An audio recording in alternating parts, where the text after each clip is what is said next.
Income tax का आज मैं सेकंड पेपर में इनकम टैक्स का टॉपिक स्टार्ट करवा रही हूँ, यूनिट स्टार्ट करवा रही हूँ। मतलब 2 और 3 डेज में मैं कंप्लीट करवा दूंगी टैक्स सिस्टम जो सारा है। इंडिया फॉर बिगनर्स, बिगनर्स के लिए टैक्स का क्या होता है। सबसे पहले इंट्रोडक्शन देखो। एवरीवन हु अर्न्स और गेट इनकम इन इंडिया, जो भी पर्सन इंडिया में रह रहा है और इंडिया के में इनकम अर्न करता है, बट इट रेजिडेंट और नॉन रेजिडेंट ऑफ इंडिया, चाहे वो रेजिडेंट हो चाहे वो नॉन रेजिडेंट हो, उसको अगर उसकी इनकम क्या है मतलब टैक्स रेट से, टैक्स स्लैब से ज़्यादा आती है तो उसको इनकम टैक्स पे करना पड़ता है।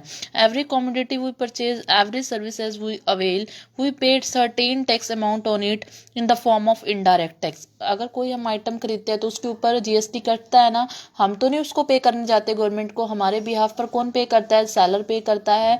उसको क्या बोला जाता है, इनडायरेक्ट टैक्स बोला जाता है। इंडिया के अंदर दो तरीके के टैक्स होते हैं, एक तो टैक्स होता है डायरेक्ट टैक्स, तो दूसरा आता है इनडायरेक्ट टैक्स। डायरेक्ट टैक्स वो होता है, direct tax is the tax you pay on your income directly to the government. Direct tax का मतलब होता है वो टैक्स जो हम गवर्नमेंट को पे करते हैं हमारी इनकम में से सीधा कट कर। हम अगर गवर्नमेंट को खुद पे कर रहे हैं तो उसको डायरेक्ट टैक्स कहते हैं। डायरेक्ट टैक्स का एग्जाम्पल क्या है, इनकम टैक्स है। इनडायरेक्ट टैक्स वो होते हैं, indirect tax is a tax that somebody else collect on your behalf. अगर हमारे बिहाफ पर कोई क्या करता है, पर्सन टैक्स को क्या करता है, कलेक्ट करता है और हमारे बिहाफ पर ही गवर्नमेंट को पे करता है तो उसको इनडायरेक्ट टैक्स बोला जाता है। For example restaurant, theatres, e commerce website recover tax from you on the good you purchases. अगर हमने कोई चीज़ खरीदे, जैसे फ्लिपकार्ट वाले हैं, वो हमारे जो प्रोडक्ट खरीदते हैं उसके ऊपर CGST लगा देते हैं, CGST लगा देते हैं, इसके अलावा IGST लगा देते हैं। तो ये क्या है, हमारे बिहाफ पर वो कंपनी पे, इसको क्या बोलते हैं, इनडायरेक्ट टैक्स बोला जाता है। क्लियर हुआ। अब आता है डायरेक्ट टैक्स में और इनडायरेक्ट टैक्स में कौन कौन से टैक्स आते हैं। देखो, डायरेक्ट टैक्स में इनकम टैक्स और कॉर्पोरेट टैक्स आता है।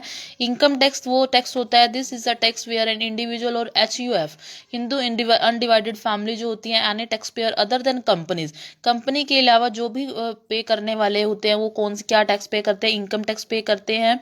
ये उनकी इनकम से रिसीव्ड होता है। The law decided the rate at which the income to the tax. तो इनकम टैक्स एक्ट 1961 है, वो डिसाइड करता है कि मतलब क्या कितनी रेट डिसाइड हो, कितनी रेट पर टैक्स लोगों से चार्ज किया जाएगा।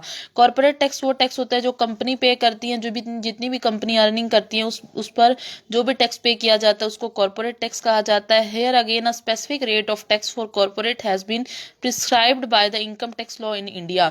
हर कंपनी के लिए क्या होता है, कंपनी के लिए भी टैक्स कौन डिसाइड करता है, इनकम टैक्स लॉ डिसाइड करता है। Indirect taxes can be in any many form such as service tax on restaurant bills.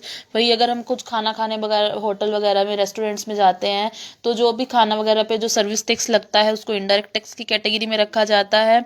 इसके अलावा कोई मूवी टिकट खरीदते हैं, अगर वो 100 की है तो 110 में मिलती है, वो 10 रुपीज़ के एज ए टैक्स है, इनडायरेक्ट टैक्स।